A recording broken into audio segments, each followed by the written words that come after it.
Chapter 20. Mr. Collins was not left long to the silent contemplation of his successful love, for Mrs. Bennet, having dawdled about in the vestibule to watch for the end of the conference, no sooner saw Elisabeth open the door, and with quick steps pass her towards the staircase, than she entered the breakfast-room, and congratulated both him and herself in warm terms on the happy prospect of their nearer connection. Mr. Collins received and returned these felicitations with equal pleasure, and then proceeded to relate the particulars of their interview, with the result of which he trusted he had every reason to be satisfied, since the refusal which his cousin had steadfastly given him would naturally flow from her bashful modesty and the genuine delicacy of her character. This information, however, startled Mrs. Bennet. She would have been glad to be equally satisfied that her daughter had meant to encourage him by protesting against his proposals, but she dared not to believe it, and she could not help saying so. "But depend upon it, Mr. Collins," she added, "that Lizzie shall be brought to reason.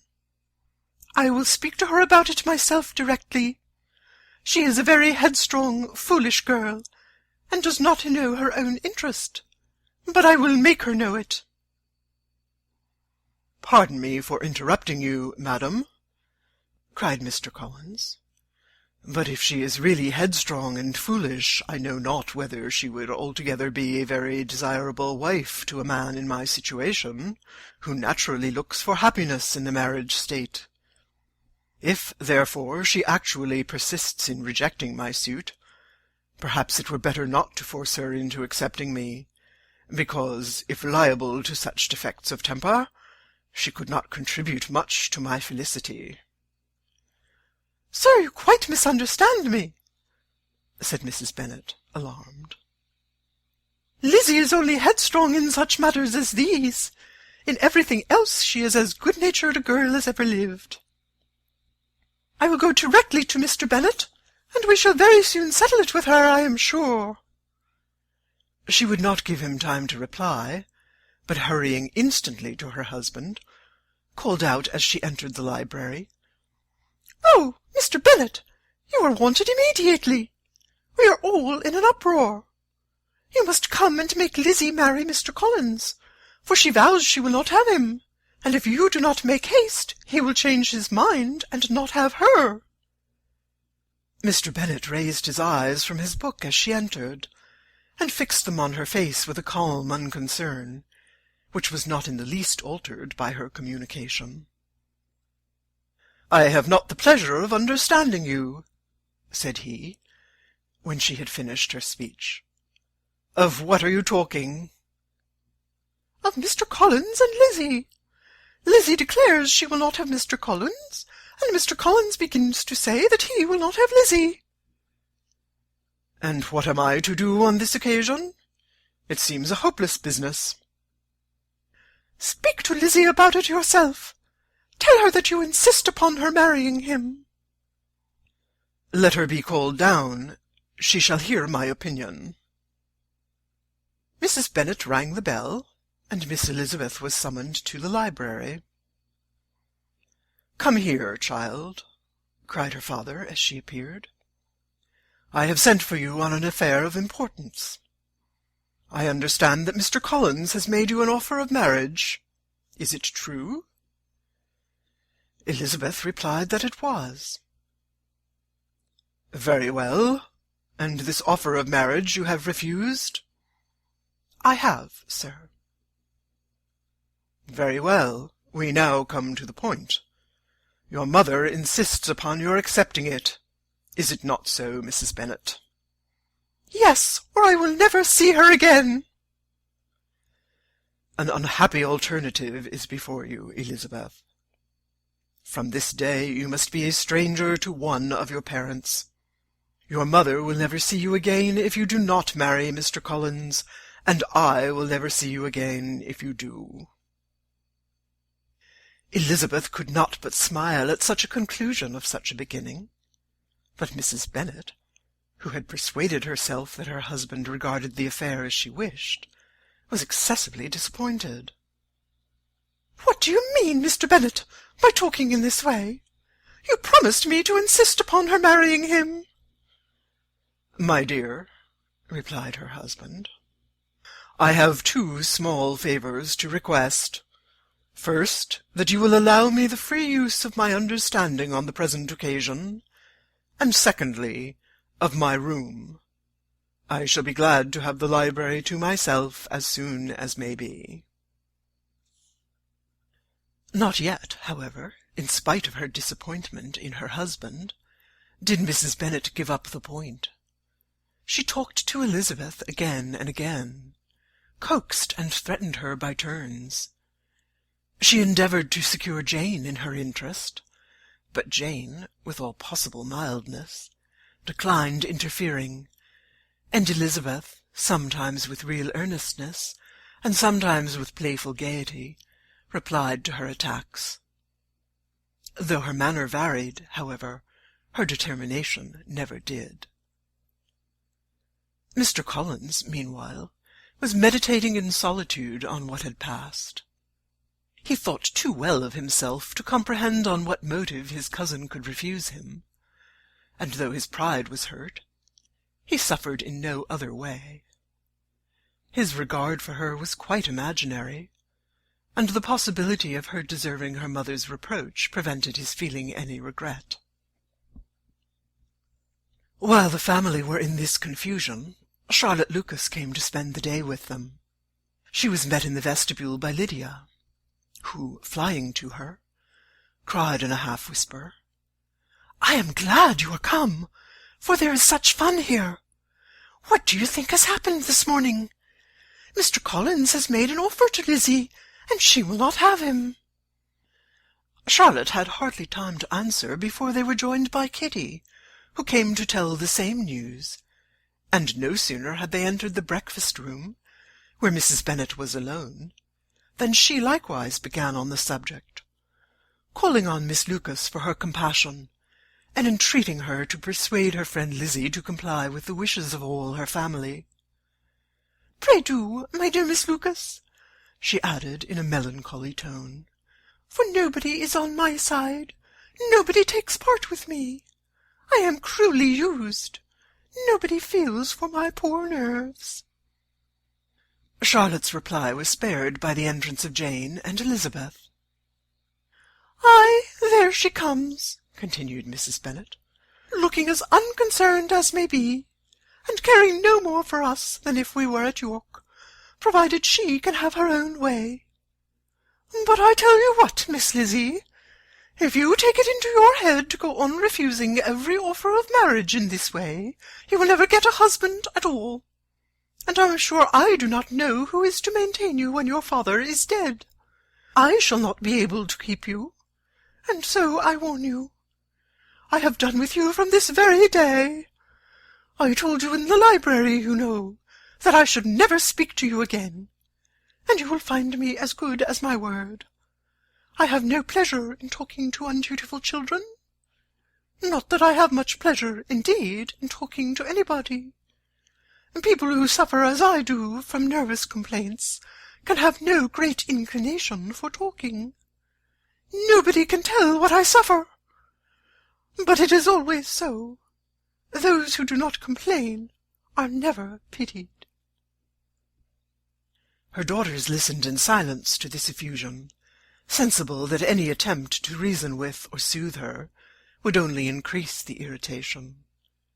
She talked on, therefore, without interruption from any of them, till they were joined by Mr. Collins, who entered with an air more stately than usual, and on perceiving whom, she said to the girls, "Now I do insist upon it that you, all of you, hold your tongues, and let Mr. Collins and me have a little conversation together." Elisabeth passed quietly out of the room. Jane and Kitty followed, but Lydia stood her ground, determined to hear all she could, and Charlotte, detained first by the facility of Mr. Collins, whose inquiries after herself and all her family were very minute, and then by a little curiosity, satisfied herself with walking to the window and pretending not to hear. In a doleful voice, Mrs. Bennet thus began the projected conversation. "Oh, Mr. Collins!" "My dear madam," replied he, "let us be for ever silent on this point. Far be it from me," he presently continued, in a voice that marked his displeasure, "to resent the behaviour of your daughter. Resignation to inevitable evils is the duty of us all, the peculiar duty of a young man who has been so fortunate, as I have been, in early preferment, and I trust I am resigned. Perhaps the not less so from feeling a doubt of my positive happiness, had my fair cousin honoured me with her hand. For I have often observed that resignation is never so perfect as when the blessing denied begins to lose somewhat of its value in our estimation. You will not, I hope, consider me as showing any disrespect to your family, my dear madam, by thus withdrawing my pretensions to your daughter's favour, without having paid yourself and Mr. Bennet the compliment of requesting you to interpose your authority in my behalf.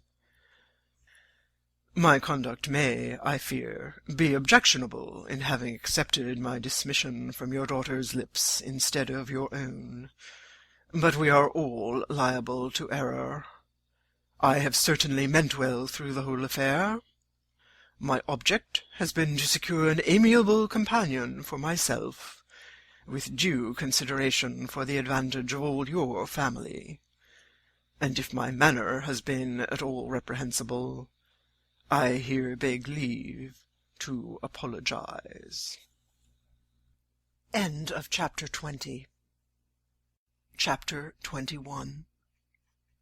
The discussion of Mr. Collins' offer was now nearly at an end, and Elisabeth had only to suffer from the uncomfortable feelings necessarily attending it, and occasionally from some peevish allusion of her mother. As for the gentleman himself, his feelings were chiefly expressed, not by embarrassment or dejection, or by trying to avoid her, but by stiffness of manner and resentful silence. He scarcely ever spoke to her, and the assiduous attentions which he had been so sensible of himself were transferred for the rest of the day to Miss Lucas, whose civility in listening to him was a seasonable relief to them all, and especially to her friend.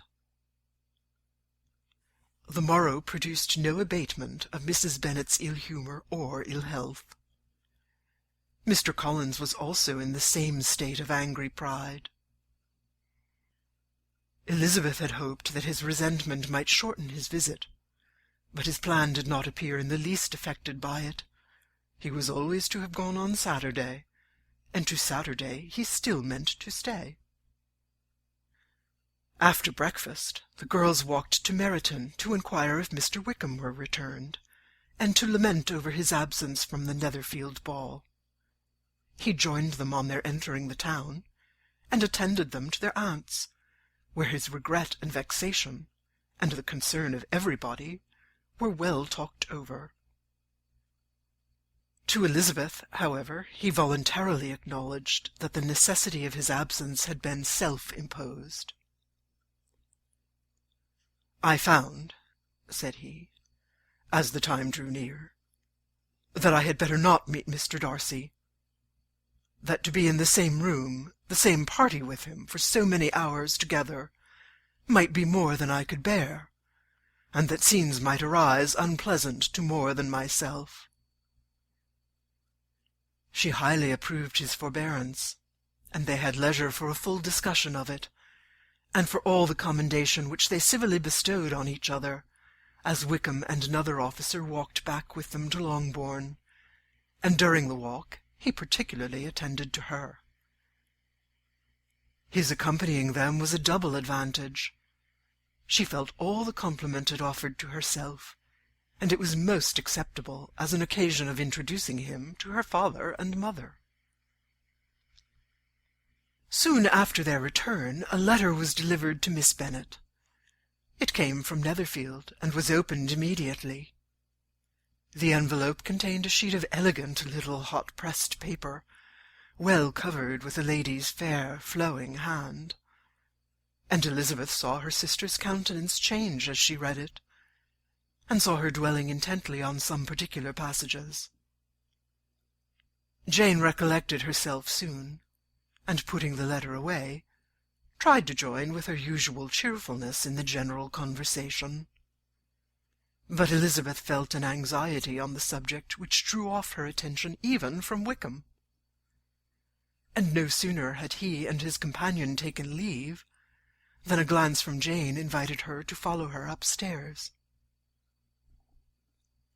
When they had gained their own room, Jane, taking out her letter, said, "This is from Caroline Bingley. What it contains has surprised me a good deal. The whole party have left Netherfield by this time, and are on their way to town, and without any intention of coming back again. You shall hear what she says." She then read the first sentence aloud, which comprised the information of their having just resolved to follow their brother to town directly, and of their meaning to dine that day in Grosvenor Street, where Mr. Hurst had a house. The next was in these words: "I do not pretend to regret anything I shall leave in Hertfordshire, except your society, my dearest friend, but we will hope, at some future period, to enjoy many returns of that delightful intercourse we have known, and in the meanwhile may lessen the pain of separation by a very frequent and most unreserved correspondence. I depend on you for that." To these high-flown expressions Elisabeth listened with all the insensibility of distrust, and though the suddenness of their removal surprised her, she saw nothing in it really to lament. It was not to be supposed that their absence from Netherfield would prevent Mr. Bingley's being there, and as to the loss of their society, she was persuaded that Jane must soon cease to regard it in the enjoyment of his. "It is unlucky," said she, after a short pause, "that you should not be able to see your friends before they leave the country. But may we not hope that the period of future happiness, to which Miss Bingley looks forward, may arrive earlier than she is aware, and that the delightful intercourse you have known as friends will be renewed with yet greater satisfaction as sisters? Mr. Bingley will not be detained in London by them." "Caroline decidedly says that none of the party will return into Hertfordshire this winter. I will read it to you. When my brother left us yesterday, he imagined that the business which took him to London might be concluded in 3 or 4 days, but as we are certain it cannot be so, and at the same time convinced that when Charles gets to town he will be in no hurry to leave it again, we have determined on following him thither, that he may not be obliged to spend his vacant hours in a comfortless hotel. Many of my acquaintance are already there for the winter. I wish I could hear that you, my dearest friend, had any intention of making one in the crowd, but of that I despair. I sincerely hope your Christmas in Hertfordshire may abound in the gaieties which that season generally brings, and that your beaux will be so numerous as to prevent your feeling the loss of the 3 of whom we shall deprive you. It is evident by this," added Jane, "that he comes back no more this winter." "It is only evident that Miss Bingley does not mean he should." "Why will you think so? It must be his own doing. He is his own master. But you do not know all. I will read you the passage which particularly hurts me. I will have no reserves from you. Mr. Darcy is impatient to see his sister, and to confess the truth, we are scarcely less eager to meet her again. I really do not think Georgiana Darcy has her equal for beauty, elegance, and accomplishments. and the affection she inspires in Louisa and myself is heightened into something still more interesting, from the hope we dare to entertain of her being hereafter our sister. I do not know whether I ever before mentioned to you my feelings on this subject, but I will not leave the country without confiding them, and I trust you will not esteem them unreasonable. My brother greatly admires her already. He will have frequent opportunity now of seeing her on the most intimate footing. Her relations all wish the connection as much as his own, and a sister's partiality is not misleading me, I think, when I call Charles most capable of engaging any woman's heart. With all these circumstances to favour an attachment, and nothing to prevent it, am I wrong, my dearest Jane, in indulging the hope of an event which will secure the happiness of so many? "What think you of this sentence, my dear Lizzie?" said Jane, as she finished it. "Is it not clear enough?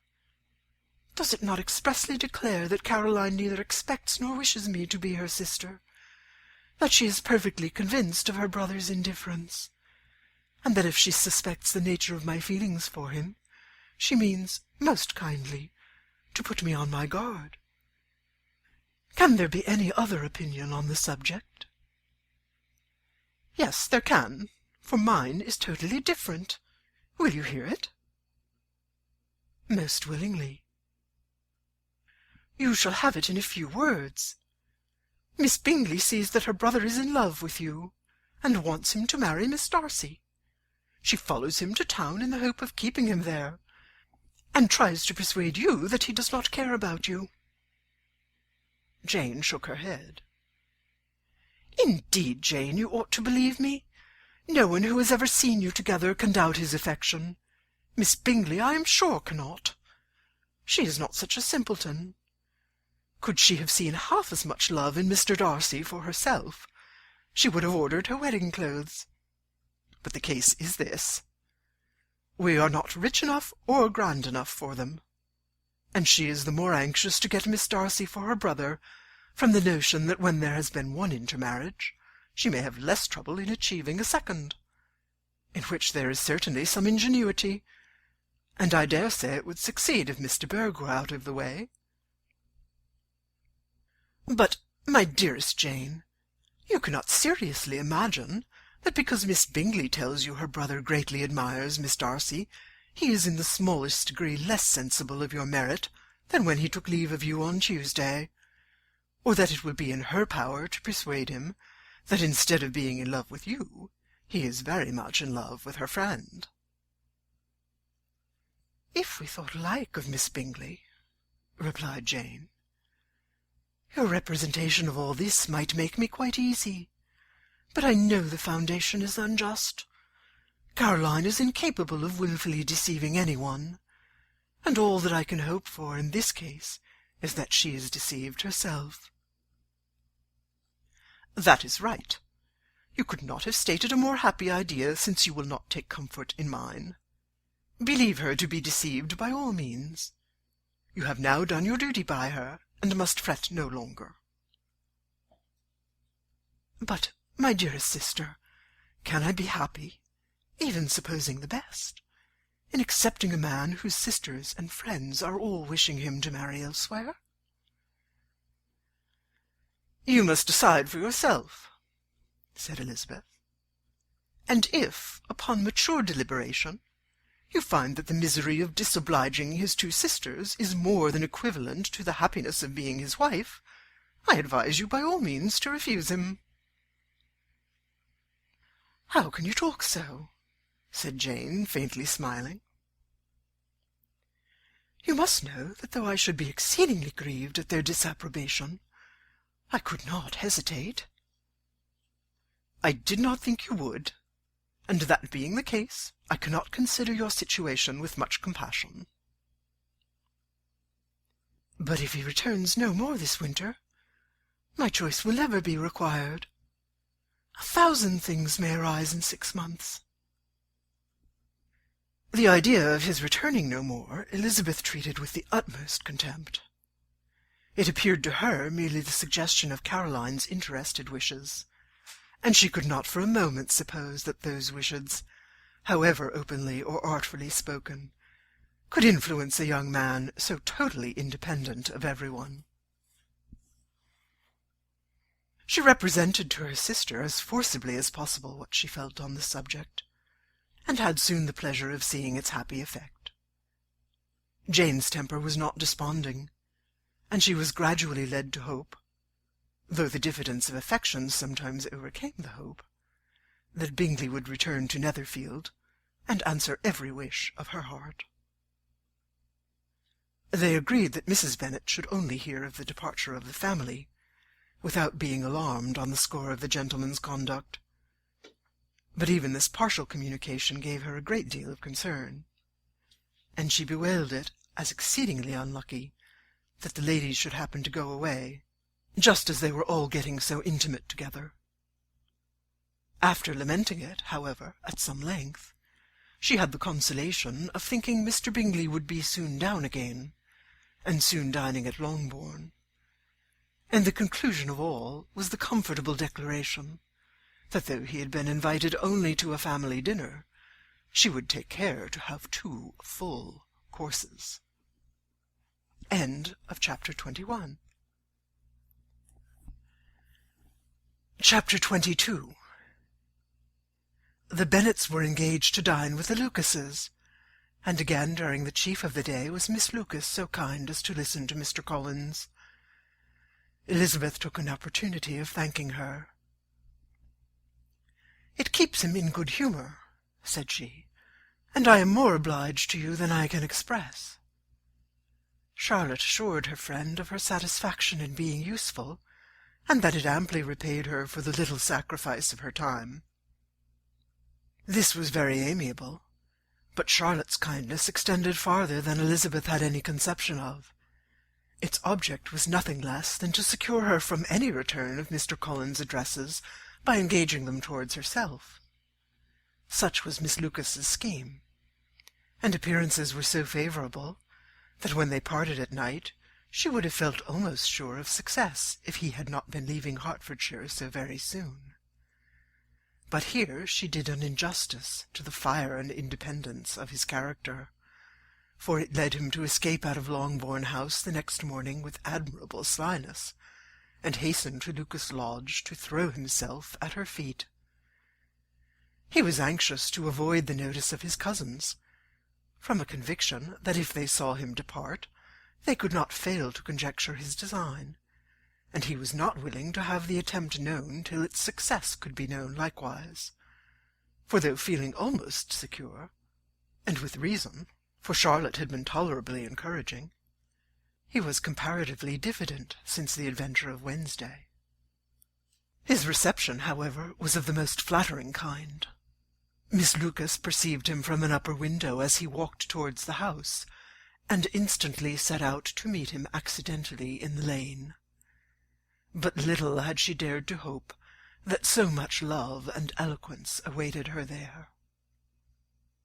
In as short a time as Mr. Collins's long speeches would allow, everything was settled between them to the satisfaction of both, and as they entered the house, he earnestly entreated her to name the day that was to make him the happiest of men, and though such a solicitation must be waived for the present, the lady felt no inclination to trifle with his happiness.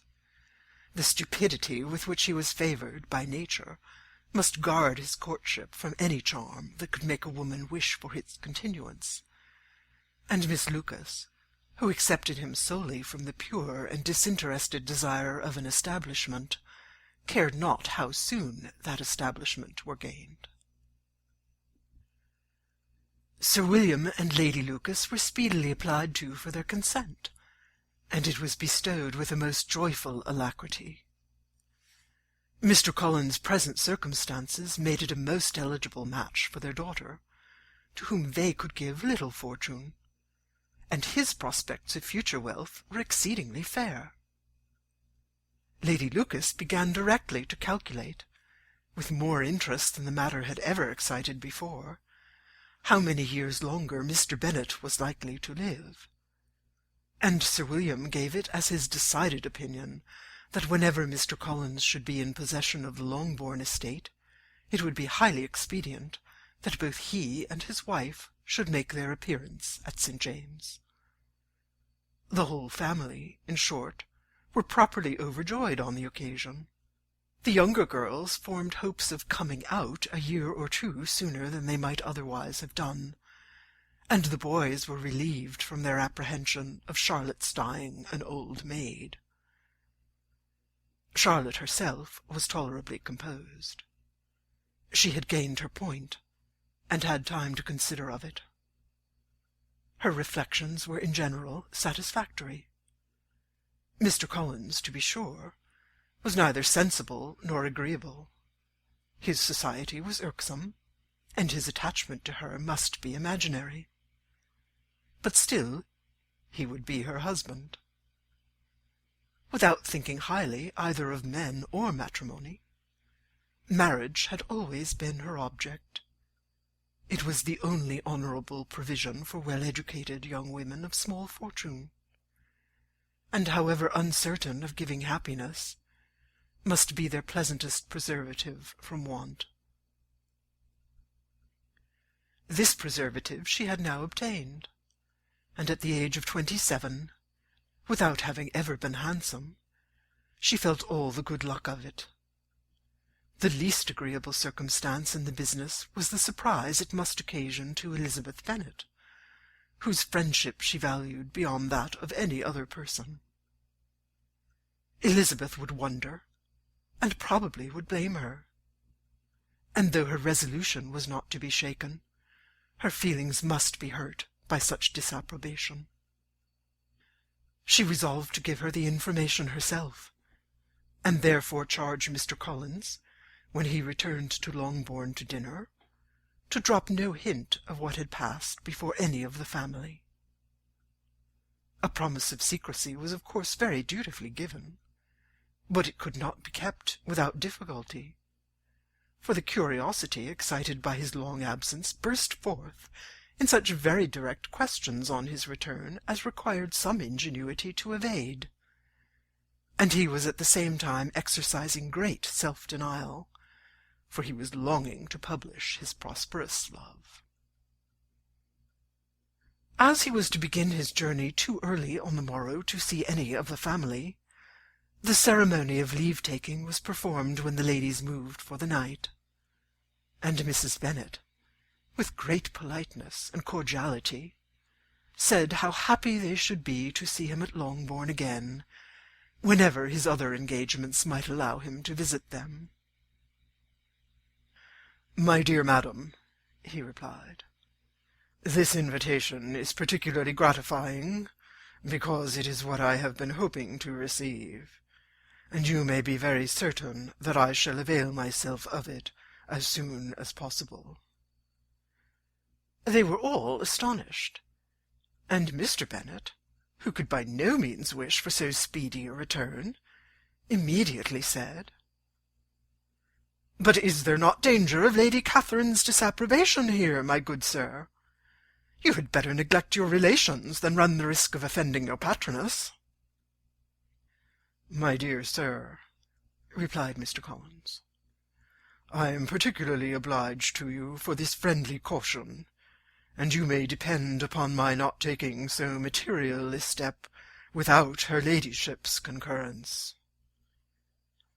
You cannot be too much on your guard. Risk anything rather than her displeasure, and if you find it likely to be raised by your coming to us again, which I should think exceedingly probable, stay quietly at home, and be satisfied that we shall take no offence. Believe me, my dear sir, my gratitude is warmly excited by such affectionate attention, and depend upon it you will speedily receive from me a letter of thanks for this, as well as for every other mark of your regard during my stay in Hertfordshire. As for my fair cousins, though my absence may not be long enough to render it necessary, I shall take the liberty of wishing them health and happiness, not excepting my cousin Elisabeth." With proper civilities the ladies then withdrew, all of them equally surprised to find that he meditated a quick return. Mrs. Bennet wished to understand by it that he thought of paying his addresses to one of her younger girls, and Mary might have been prevailed on to accept him. She rated his abilities much higher than any of the others. There was a solidity in his reflections which often struck her, and though by no means so clever as herself, she thought that if encouraged to read and improve himself by such an example as hers, he might become a very agreeable companion. But on the following morning every hope of this kind was done away. Miss Lucas called soon after breakfast, and in a private conference with Elisabeth related the event of the day before. The possibility of Mr. Collins fancying himself in love with her friend had once occurred to Elisabeth within the last day or two, but that Charlotte could encourage him seemed almost as far from possibility as that she could encourage him herself, and her astonishment was consequently so great as to overcome at first the bounds of decorum, and she could not help crying out, "Engaged to Mr. Collins? My dear Charlotte, impossible!" The steady countenance which Miss Lucas had commanded in telling her story gave way to a momentary confusion here, on receiving so direct a reproach, though, as it was no more than she expected, she soon regained her composure, and calmly replied, "Why should you be surprised, my dear Eliza? Do you think it incredible that Mr. Collins should be able to procure any woman's good opinion because he was not so happy as to succeed with you?" But Elisabeth had now recollected herself, and making a strong effort for it, was able to assure her with tolerable firmness that the prospect of their relationship was highly grateful to her, and that she wished her all imaginable happiness. "I see what you are feeling," replied Charlotte. "You must be surprised, very much surprised, so lately as Mr. Collins was wishing to marry you. But when you have time to think it all over, I hope you will be satisfied with what I have done. I am not romantic, you know. I never was. I ask only a comfortable home, and considering Mr. Collins' character, connections, and situation in life, I am convinced that my chance of happiness with him is as fair as most people can boast on entering the marriage state." Elisabeth quietly answered, "Undoubtedly." And after an awkward pause, they returned to the rest of the family. Charlotte did not stay much longer, and Elisabeth was then left to reflect on what she had heard. It was a long time before she became at all reconciled to the idea of so unsuitable a match. The strangeness of Mr. Collins making 2 offers of marriage within 3 days was nothing in comparison of his being now accepted. She had always felt that Charlotte's opinion of matrimony was not exactly like her own, but she could not have supposed it possible that when called into action she would have sacrificed every better feeling to worldly advantage. Charlotte, the wife of Mr. Collins, was a most humiliating picture, and to the pang of a friend disgracing herself and sunk in her esteem was added the distressing conviction that it was impossible for that friend to be tolerably happy in the lot she had chosen. End of Chapter 22. Chapter 23. Elisabeth was sitting with her mother and sisters, reflecting on what she had heard, and doubting whether she were authorized to mention it, when Sir William Lucas himself appeared, sent by his daughter to announce her engagement to the family. With many compliments to them, and much self-congratulation on the prospect of a connection between the houses, he unfolded the matter, to an audience not merely wondering, but incredulous, for Mrs. Bennet, with more perseverance than politeness, protested he must be entirely mistaken, and Lydia, always unguarded and often uncivil, boisterously exclaimed, "Good Lord! Sir William, how can you tell such a story? Do you not know that Mr. Collins wants to marry Lizzie?" Nothing less than the complaisance of a courtier could have borne without anger such treatment. But Sir William's good breeding carried him through it all, and though he begged leave to be positive as to the truth of his information, he listened to all their impertinence with the most forbearing courtesy. Elisabeth, feeling it incumbent on her to relieve him from so unpleasant a situation, now put herself forward to confirm his account by mentioning her prior knowledge of it from Charlotte herself, and endeavoured to put a stop to the exclamations of her mother and sisters by the earnestness of her congratulations to Sir William, in which she was readily joined by Jane, and by making a variety of remarks on the happiness that might be expected from the match, the excellent character of Mr. Collins, and the convenient distance of Hunsford from London. Mrs. Bennet was in fact too much overpowered to say a great deal while Sir William remained, but no sooner had he left them than her feelings found a rapid vent. In the first place, she persisted in disbelieving the whole of the matter. Secondly, she was very sure that Mr. Collins had been taken in. Thirdly, she trusted that they would never be happy together. And fourthly, that the match might be broken off. Two inferences, however, were plainly deduced from the whole. One, that Elisabeth was the real cause of all the mischief, and the other, that she herself had been barbarously used by them all. And on these two points she principally dwelt during the rest of the day. Nothing could console, and nothing appease her. Nor did that day wear out her resentment. A week elapsed before she could see Elisabeth without scolding her. A month passed away before she could speak to Sir William or Lady Lucas without being rude, and many months were gone before she could at all forgive their daughter. Mr. Bennet's emotions were much more tranquil on the occasion, and such as he did experience he pronounced to be of a most agreeable sort, for it gratified him, he said, to discover that Charlotte Lucas, whom he had used to think tolerably sensible, was as foolish as his wife, and more foolish than his daughter.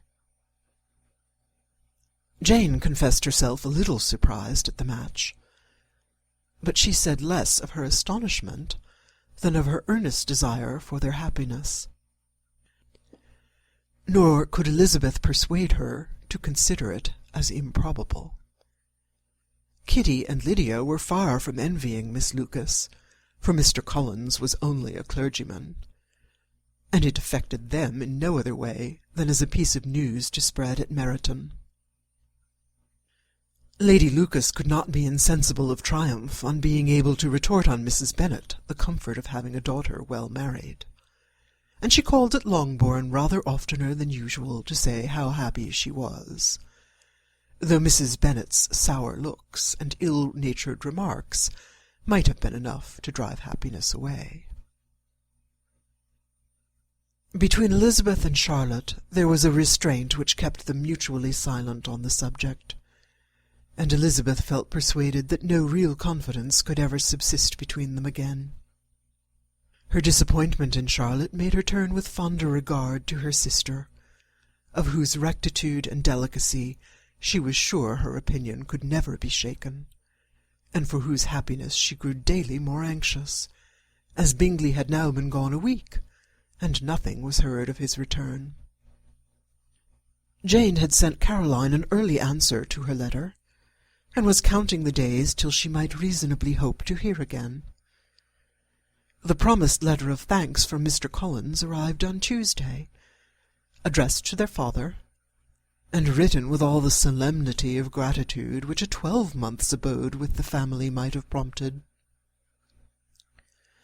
After discharging his conscience on that head, he proceeded to inform them, with many rapturous expressions, of his happiness in having obtained the affection of their amiable neighbour, Miss Lucas, and then explained that it was merely with the view of enjoying her society that he had been so ready to close with their kind wish of seeing him again at Longbourn, whither he hoped to be able to return on Monday fortnight.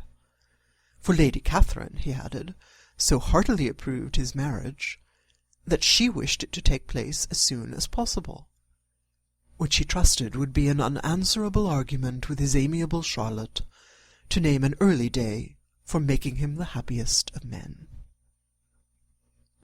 Mr. Collins's return into Hertfordshire was no longer a matter of pleasure to Mrs. Bennet. On the contrary, she was as much disposed to complain of it as her husband.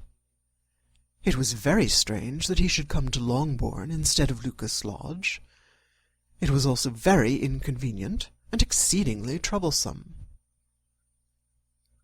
She hated having visitors in the house while her health was so indifferent, and lovers were, of all people, the most disagreeable. Such were the gentle murmurs of Mrs. Bennet, and they gave way only to the greater distress of Mr. Bingley's continued absence. Neither Jane nor Elisabeth was comfortable on the subject. Day after day passed away without bringing any other tidings of him than the report which shortly prevailed in Meryton of his coming no more to Netherfield the whole winter, a report which highly incensed Mrs. Bennet, and which she never failed to contradict as a most scandalous falsehood. Even Elisabeth began to fear, not that Bingley was indifferent, but that his two sisters would be successful in keeping him away. Unwilling as she was to admit an idea so destructive to Jane's happiness, and so dishonourable to the stability of her lover, she could not prevent its frequently recurring. The united efforts of his two unfeeling sisters, and of his overpowering friend, assisted by the attractions of Miss Darcy and the amusements of London, might be too much, she feared, for the strength of his attachment. As for Jane, her anxiety under this suspense was, of course, more painful than Elisabeth's. But whatever she felt, she was desirous of concealing, and between herself and Elisabeth, therefore, the subject was never alluded to. But as no such delicacy restrained her mother, an hour seldom passed in which she did not talk of Bingley, express her impatience for his arrival, or even require Jane to confess that if he did not come back, she should think herself very ill used. It needed all Jane's steady mildness to bear these attacks with tolerable tranquillity. Mr. Collins returned most punctually on the Monday fortnight, but his reception at Longbourn was not so gracious as it had been on his first introduction.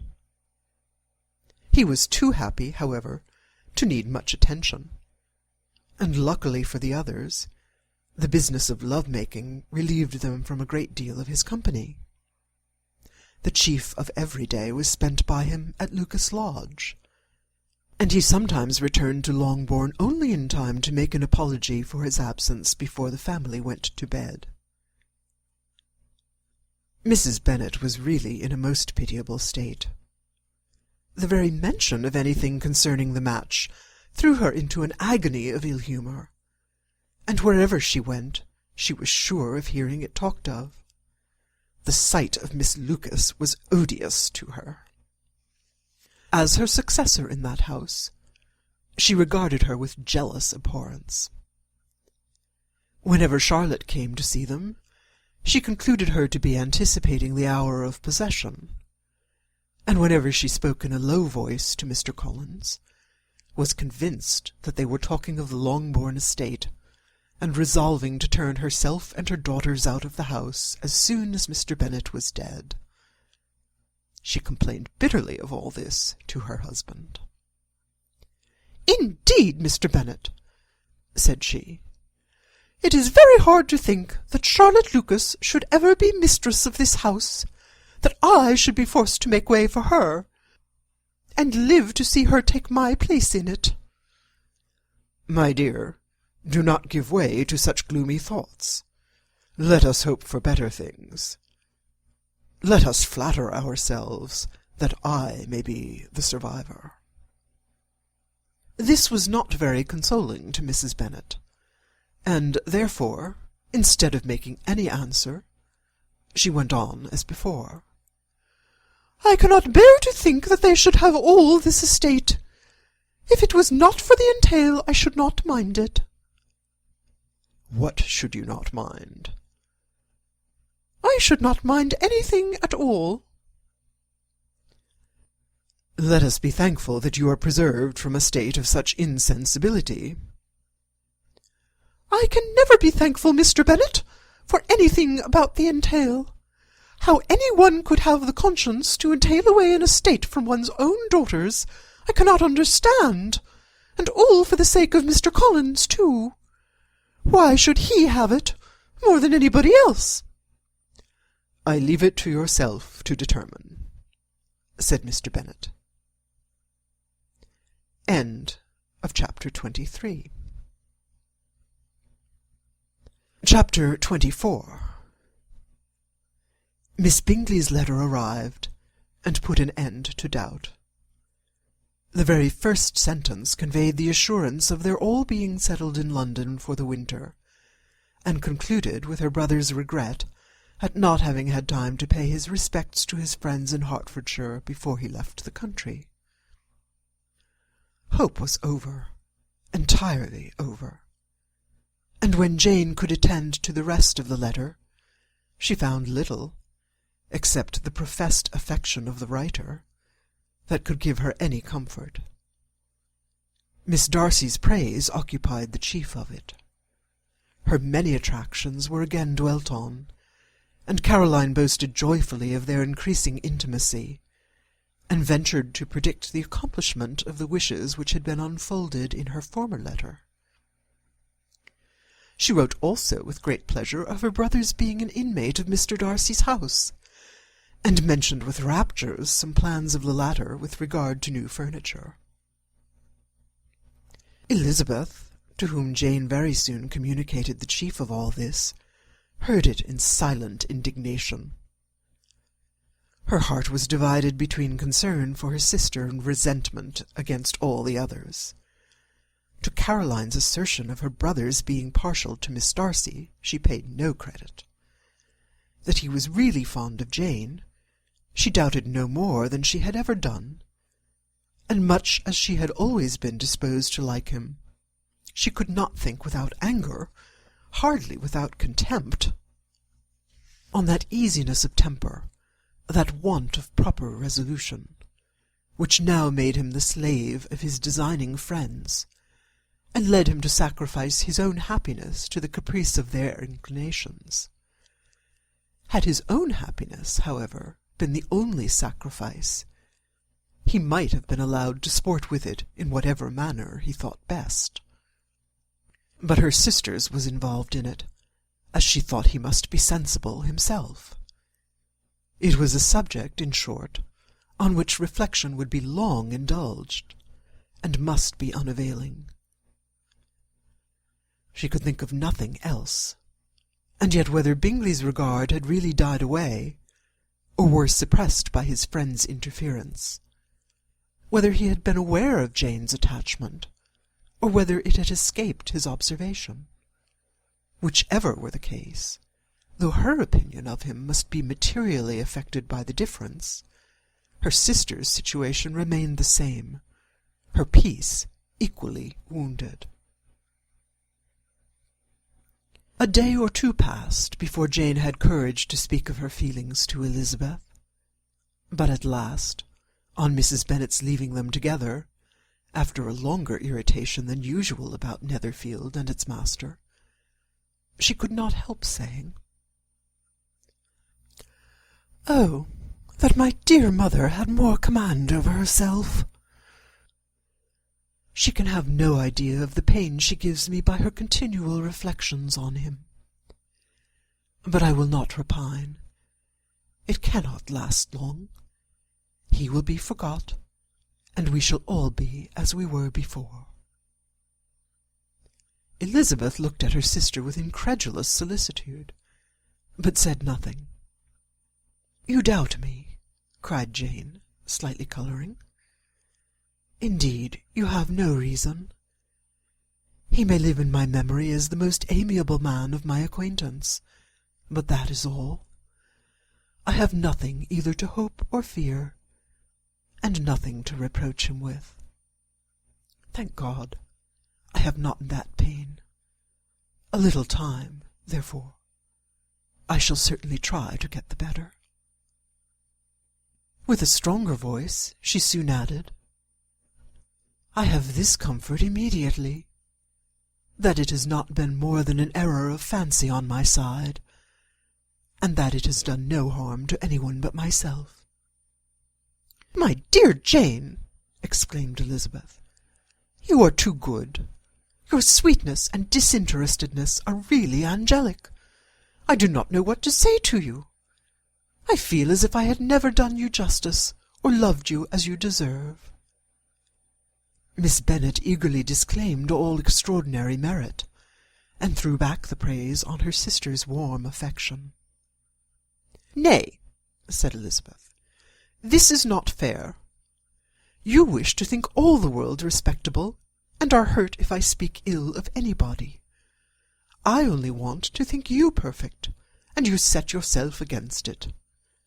Do not be afraid of my running into any excess, of my encroaching on your privilege of universal goodwill. You need not. There are few people whom I really love, and still fewer of whom I think well. The more I see of the world, the more am I dissatisfied with it, and every day confirms my belief of the inconsistency of all human characters, and of the little dependence that can be placed on the appearance of either merit or sense. I have met with 2 instances lately. One I will not mention. The other is Charlotte's marriage. It is unaccountable. In every view it is unaccountable. My dear Lizzie, do not give way to such feelings as these. They will ruin your happiness. You do not make allowance enough for difference of situation and temper. Consider Mr. Cullen's respectability, and Charlotte's prudent, steady character. Remember that she is one of a large family, that, as to fortune, it is a most eligible match, and be ready to believe, for everybody's sake, that she may feel something like regard and esteem for our cousin. To oblige you, I would try to believe almost anything, but no one else could be benefited by such a belief as this. For were I persuaded that Charlotte had any regard for him, I should only think worse of her understanding than I now do of her heart. My dear Jane, Mr. Collins is a conceited, pompous, narrow-minded, silly man. You know he is, as well as I do, and you must feel, as well as I do, that the woman who marries him cannot have a proper way of thinking. You shall not defend her, though it is Charlotte Lucas. You shall not, for the sake of one individual, change the meaning of principle and integrity, nor endeavour to persuade yourself or me that selfishness is prudence, and insensibility of danger security for happiness. I must think your language too strong in speaking of both, replied Jane, and I hope you will be convinced of it by seeing them happy together. But enough of this. You alluded to something else. You mentioned 2 instances. I cannot understand you, but I entreat you, dear Lizzie, not to pain me by thinking that person to blame, and saying your opinion of him is sunk. We must not be so ready to fancy ourselves intentionally injured. We must not expect a lively young man to be always so guarded and circumspect. It is very often nothing but our own vanity that deceives us. Women fancy admiration means more than it does. And men take care that they should. If it is designedly done, they cannot be justified. But I have no idea of there being so much design in the world as some persons imagine. I am far from attributing any part of Mr. Bingley's conduct to design, said Elisabeth. But without scheming to do wrong, or to make others unhappy, there may be error, and there may be misery. Thoughtlessness, want of attention to other people's feelings, and want of resolution will do the business. And do you impute it to either of these? Yes, to the last. But if I go on, I shall displease you by saying what I think of persons you esteem. Stop me whilst you can. You persist, then, in supposing his sisters influence him? Yes, in conjunction with his friend. I cannot believe it. Why should they try to influence him? They can only wish for his happiness, and if he is attached to me, no other woman can secure it. Your first position is false. They may wish many things besides his happiness. They may wish his increase of wealth and consequence. They may wish him to marry a girl who has all the importance of money, great connections, and pride. Beyond a doubt, they do wish him to choose Miss Darcy, replied Jane. But this may be from better feelings than you are supposing. They have known her much longer than they have known me. No wonder if they love her better. But whatever may be their own wishes, it is very unlikely they should have opposed their brothers. What sister would think herself at liberty to do it, unless there was something very objectionable? If they believed him attached to me, they would not try to part us. If he were so, they could not succeed. By supposing such an affection, you make everybody acting unnaturally and wrong, and me most unhappy. Do not distress me by the idea. I am not ashamed of having been mistaken. Or at least it is slight. It is nothing in comparison of what I should feel in thinking ill of him or his sisters. Let me take it in the best light, in the light in which it may be understood. Elisabeth could not oppose such a wish, and from this time Mr. Bingley's name was scarcely ever mentioned between them. Mrs. Bennet still continued to wonder and repine at his returning no more, and though a day seldom passed in which Elisabeth did not account for it clearly, there seemed little chance of her ever considering it with less perplexity. Her daughter endeavoured to convince her of what she did not believe herself, that his attentions to Jane had been merely the effect of a common and transient liking, which ceased when he saw her no more. But though the probability of the statement was admitted at the time, she had the same story to repeat every day.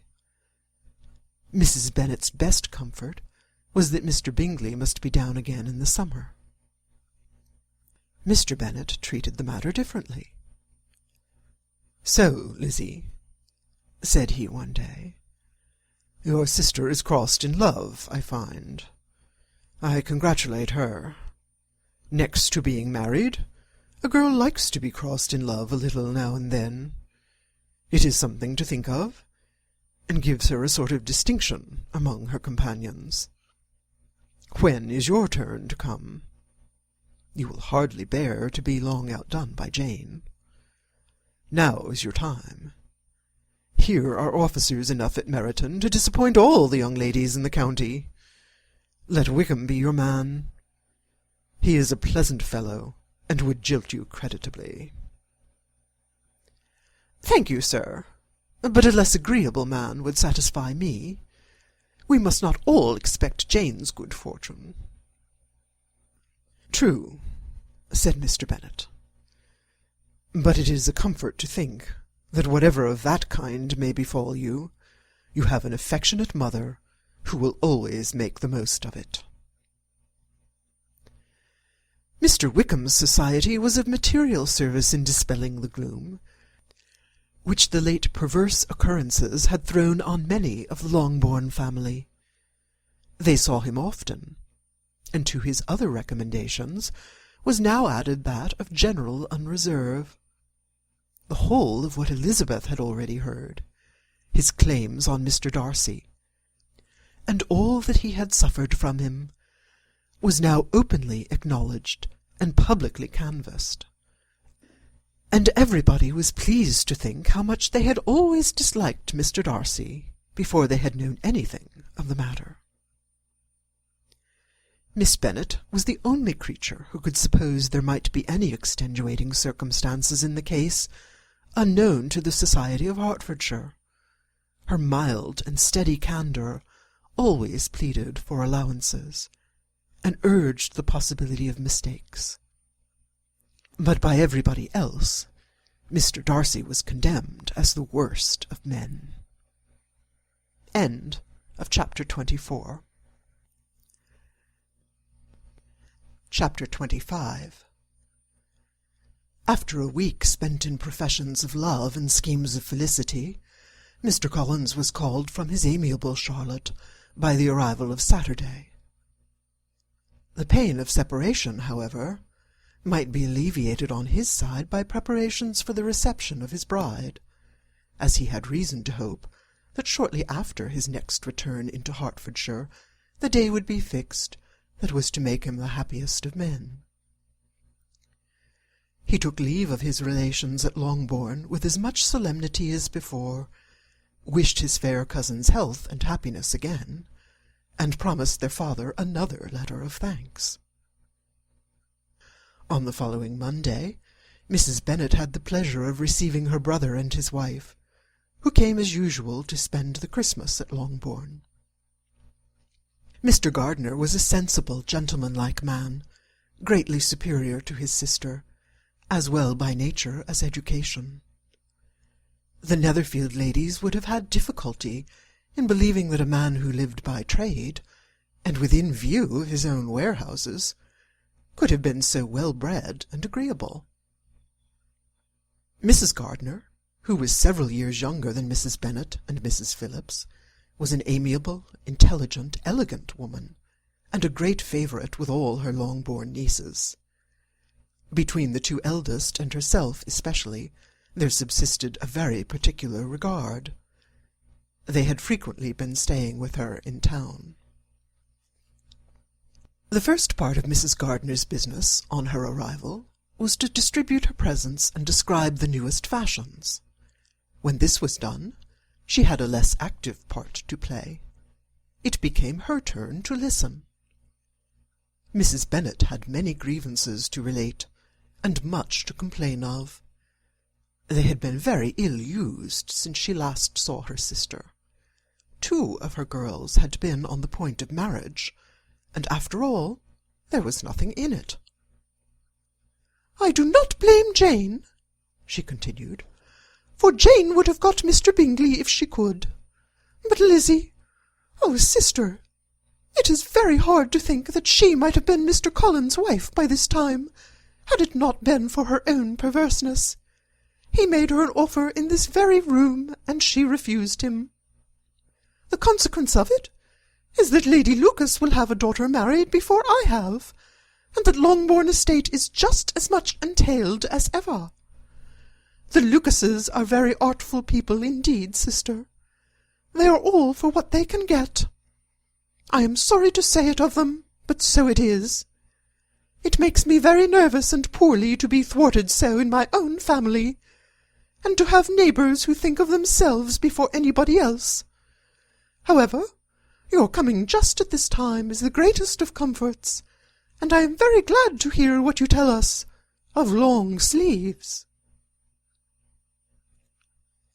Mrs. Gardiner, to whom the chief of this news had been given before, in the course of Jane and Elisabeth's correspondence with her, made her sister a slight answer, and, in compassion to her nieces, turned the conversation. When alone with Elisabeth afterwards, she spoke more on the subject. "It seems likely to have been a desirable match for Jane," said she. "I am sorry it went off. But these things happen so often. A young man, such as you describe Mr. Bingley, so easily falls in love with a pretty girl for a few weeks, and when accident separates them, so easily forgets her, that these sort of inconstancies are very frequent." "An excellent consolation in its way," said Elisabeth, "but it will not do for us. We do not suffer by accident. It does not often happen that the interference of friends will persuade a young man of independent fortune to think no more of a girl whom he was violently in love with only a few days before." "But that expression of violently in love is so hackneyed, so doubtful, so indefinite, that it gives me very little idea. It is as often applied to feelings which arise only from a half-hour's acquaintance, as to a real strong attachment. Pray, how violent was Mr. Bingley's love?" "I never saw a more promising inclination. He was growing quite inattentive to other people, and wholly engrossed by her. Every time they met, it was more decided and remarkable. At his own ball he offended 2 or 3 young ladies by not asking them to dance, and I spoke to him twice myself without receiving an answer. Could there be finer symptoms? Is not general incivility the very essence of love?" "Oh, yes, of that kind of love which I suppose him to have felt. Poor Jane! I am sorry for her, because with such a disposition she may not get over it immediately. It had better have happened to you, Lizzie. You would have laughed yourself out of it sooner. But do you think she would be prevailed on to go back with us? Change of scene might be of service, and perhaps a little relief from home may be as useful as anything." Elisabeth was exceedingly pleased with this proposal, and felt persuaded of her sister's ready acquiescence. "I hope," added Mrs. Gardiner, "that no consideration with regard to this young man will influence her. We live in so different a part of town, all our connections are so different, and as you well know, we go out so little, that it is very improbable they should meet at all, unless he really comes to see her." "And that is quite impossible, for he is now in the custody of his friend, and Mr. Darcy would no more suffer him to call on Jane in such a part of London. My dear aunt, how could you think of it? Mr. Darcy may perhaps have heard of such a place as Gracechurch Street, but he would hardly think a month's ablution enough to cleanse him from its impurities, were he once to enter it. And depend upon it, Mr. Bingley never stirs without him. So much the better. I hope they will not meet at all. But does Jane not correspond with the sister? She will not be able to help calling. She will drop the acquaintance entirely." But in spite of the certainty in which Elisabeth affected to place this point, as well as the still more interesting one of Bingley's being withheld from seeing Jane, she felt a solicitude on the subject which convinced her, on examination, that she did not consider it entirely hopeless. It was possible, and sometimes she thought it probable, that his affection might be reanimated, and the influence of his friend successfully combated by the more natural influence of Jane's attractions.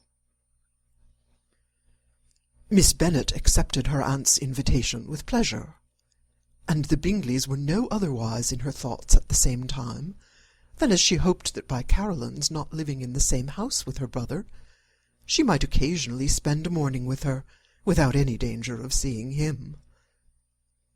The Gardiners stayed a week at Longbourn, and what with the Phillipses, the Lucases, and the officers, there was not a day without its engagement. Mrs. Bennet had so carefully provided for the entertainment of her brother and sister, that they did not once sit down to a family dinner. When the engagement was for home, some of the officers always made part of it, of which officers Mr. Wickham was sure to be one, and on these occasions Mrs. Gardiner, rendered suspicious by Elisabeth's warm commendations of him, narrowly observed them both, without supposing them, from what she saw, to be very seriously in love. Their preference of each other was plain enough to make her a little uneasy, and she resolved to speak to Elisabeth on the subject before she left Hertfordshire, and represent to her the imprudence of encouraging such an attachment. To Mrs. Gardiner, Wickham had one means of affording pleasure, unconnected with his general powers. About 10 or a dozen years ago, before her marriage, she had spent a considerable time in that very part of Derbyshire to which he belonged. They had, therefore, many acquaintance in common, and though Wickham had been little there since the death of Darcy's father, 5 years before, it was yet in his power to give her fresher intelligence of her former friends than she had been in the way of procuring. Mrs. Gardiner had seen Pemberley, and known the late Mr. Darcy by character perfectly well. Here, consequently, was an inexhaustible subject of discourse. In comparing her recollection of Pemberley with the minute description which Wickham could give, and in bestowing her tribute of praise on the character of its late possessor, she was delighting both him and herself. On being made acquainted with the present Mr. Darcy's treatment of him, she tried to remember something of that gentleman's reputed disposition when quite a lad, which might agree with it, and was confident at last that she recollected having heard Mr. Fitzwilliam Darcy formerly spoken of as a very proud, ill-natured boy. End of chapter 25. Chapter 26. Mrs. Gardiner's caution to Elisabeth was punctually and kindly given on the first favourable opportunity of speaking to her alone. After honestly telling her what she thought, she thus went on: "You are too sensible a girl, Lizzie, to fall in love merely because you're warned against it, and therefore I'm not afraid of speaking openly. Seriously, I would have you be on your guard. Do not involve yourself, or endeavour to involve him, in an affection which the want of fortune would make so very imprudent. I have nothing to say against him. He is a most interesting young man, and if he had the fortune he ought to have, I should think you could not do better. But as it is, you must not let your fancy run away with you. You have sense, and we all expect you to use it. Your father would depend on your resolution and good conduct, I am sure. You must not disappoint your father." "My dear aunt, this is being serious indeed." "Yes, and I hope to engage you to be serious likewise." "Well, then, you need not be under any alarm. I will take care of myself, and of Mr. Wickham too. He shall not be in love with me if I can prevent it." "Elisabeth, you are not serious now." "I beg your pardon. I'll try again. At present I am not in love with Mr. Wickham. No, I certainly am not. But he is, beyond all comparison, the most agreeable man I ever saw, and if he becomes really attached to me, I will believe it better that he should not. I see the imprudence of it. Oh, that abominable Mr. Darcy! My father's opinion of me does the greatest honour, and I should be miserable to forfeit it. My father, however, is partial to Mr. Wickham. In short, my dear aunt, I should be very sorry to be the means of making any of you unhappy. But since we see every day that where there is affection, young people are seldom withheld by immediate want of fortune from entering into engagements with each other, how can I promise to be wiser than so many of my fellow creatures if I'm tempted, or how am I even to know that there would be wisdom to resist? All that I can promise you, therefore, is not to be in a hurry. I will not be in a hurry to believe myself his first object. When I am in company with him, I will not be wishing. In short, I will do my best. Perhaps it will be as well if you discourage his coming here so often. At least you should not remind your mother of inviting him." "As I did the other day," said Elisabeth, with a conscious smile. "Very true. It will be wise in me to refrain from that. But do not imagine that he is always here so often. It's on your account that he's been so frequently invited this week. You know my mother's ideas as to the necessity of constant company for her friends. But really, and upon my honour, I will try to do what I think to be the wisest. And now I hope you're satisfied." Her aunt assured her that she was, and Elisabeth, having thanked her for the kindness of her hints, they parted, a wonderful instance of advice being given on such a point without being resented. Mr. Collins returned into Hertfordshire soon after it had been quitted by the Gardiners and Jane, but as he took up his abode with the Lucases, his arrival was no great inconvenience to Mrs. Bennet. His marriage was now fast approaching, and she was at length so far resigned as to think it inevitable, and even repeatedly to say, in an ill-natured tone, that she wished they might be happy. Thursday was to be the wedding day, and on Wednesday Miss Lucas paid her farewell visit, and when she rose to take leave, Elisabeth, ashamed of her mother's ungracious and reluctant good wishes, and sincerely affected herself, accompanied her out of the room. As they went downstairs together, Charlotte said, "I shall depend upon hearing from you very often, Eliza." "That you certainly shall." "And I have another favour to ask you. Will you come and see me?" "We shall often meet, I hope, in Hertfordshire." "I am not likely to leave Kent for some time. Promise me, therefore, to come to Hunsford." Elisabeth could not refuse, though she foresaw little pleasure in the visit.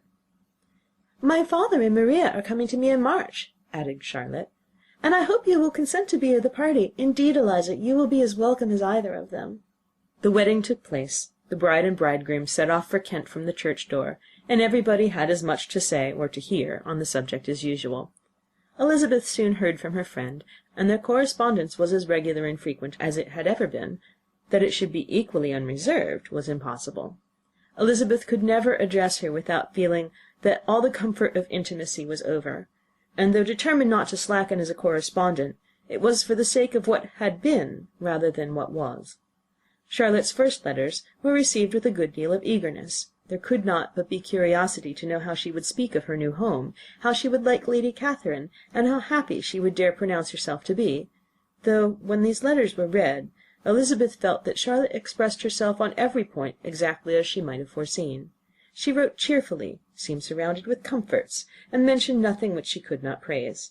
The house, furniture, neighbourhood, and roads were all to her taste, and Lady Catherine's behaviour was most friendly and obliging. It was Mr. Collins's picture of Hunsford and Rosings rationally softened, and Elisabeth perceived that she must wait for her own visit there to know the rest. Jane had already written a few lines to her sister to announce their safe arrival in London, and when she wrote again, Elisabeth hoped it would be in her power to say something of the Bingleys. Her impatience for this second letter was as well rewarded as impatience generally is. Jane had been a week in town without either seeing or hearing from Caroline. She accounted for it, however, by supposing her last letter to her friend from Longbourn had by some accident been lost.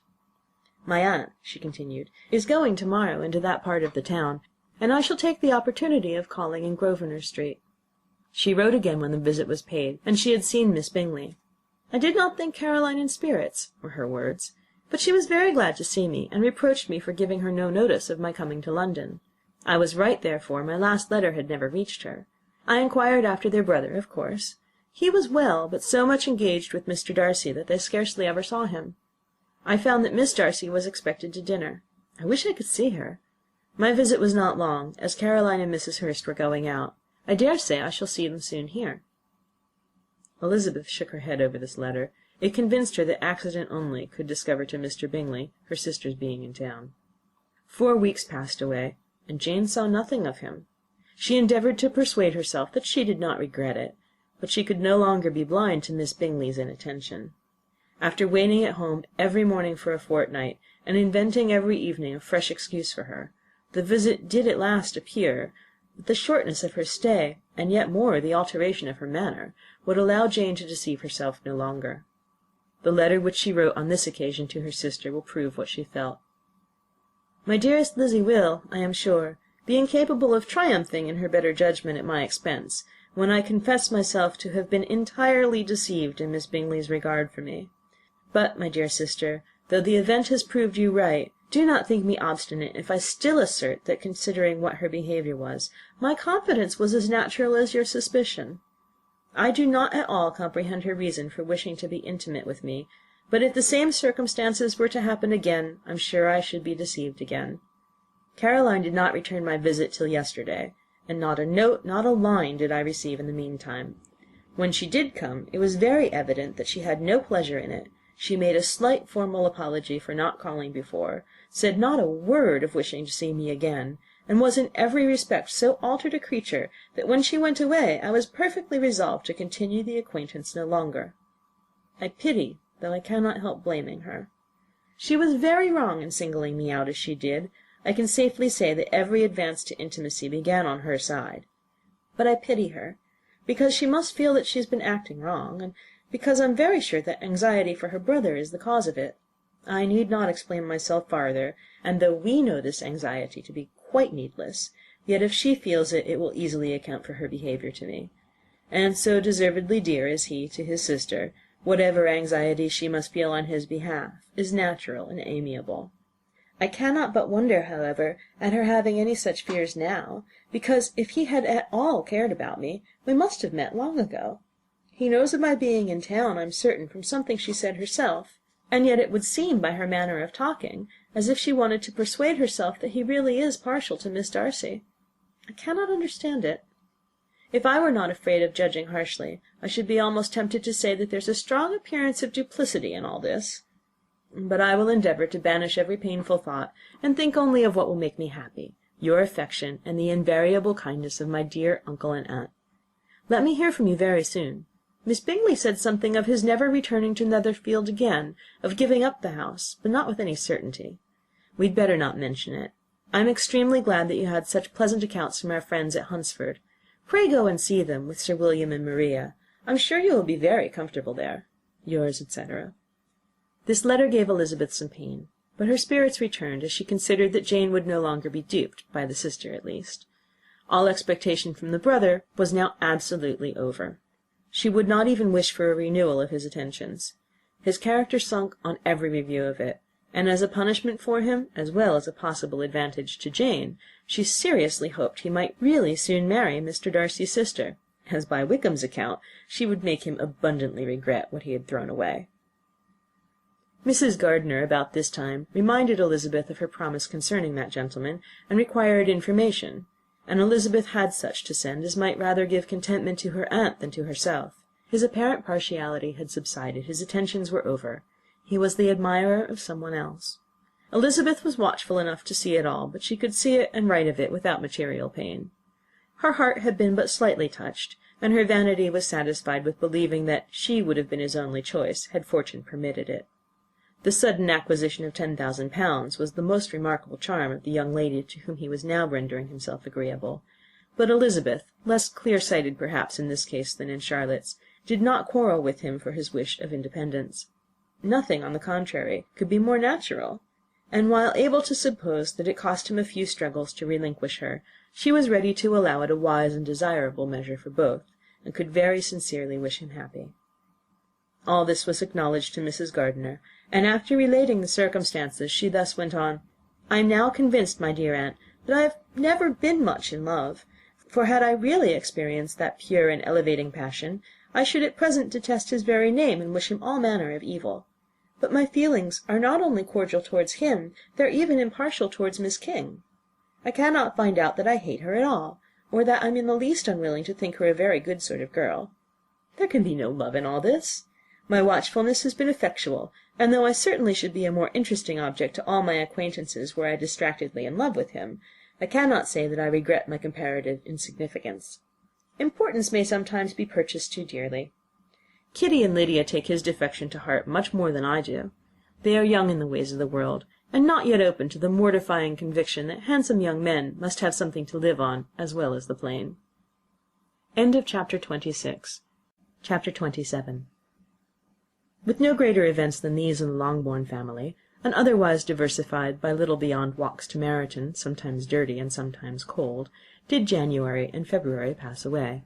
March was to take Elisabeth to Hunsford. She had not at first thought very seriously of going thither, but Charlotte, she soon found, was depending on the plan, and she gradually learned to consider it herself with greater pleasure as well as greater certainty. Absence had increased her desire of seeing Charlotte again, and weakened her disgust of Mr. Collins. There was novelty in the scheme, and as with such a mother and such uncompanionable sisters, home could not be faultless. A little change was not unwelcome for its own sake. The journey would moreover give her a peep at Jane, and in short, as the time drew near, she would have been very sorry for any delay. Everything, however, went smoothly, and was finally settled according to Charlotte's first sketch. She was to accompany Sir William and his second daughter. The improvement of spending a night in London was added in time, and the plan became perfect as plan could be. The only pain was in leaving her father, who would certainly miss her, and who, when it came to the point, so little liked her going, that he told her to write to him, and almost promised to answer her letter. The farewell between herself and Mr. Wickham was perfectly friendly, on his side even more. His present pursuit could not make him forget that Elisabeth had been the first to excite and to deserve his attention, the first to listen and to pity, the first to be admired, and in his manner of bidding her adieu, wishing her every enjoyment, reminding her of what she was to expect in Lady Catherine de Bourgh, and trusting their opinion of her, their opinion of everybody, would always coincide, there was a solicitude, an interest which she felt must ever attach her to him with a most sincere regard, and she parted from him convinced that, whether married or single, he must always be her model of the amiable and pleasing. Her fellow-travellers the next day were not of a kind to make her think him less agreeable.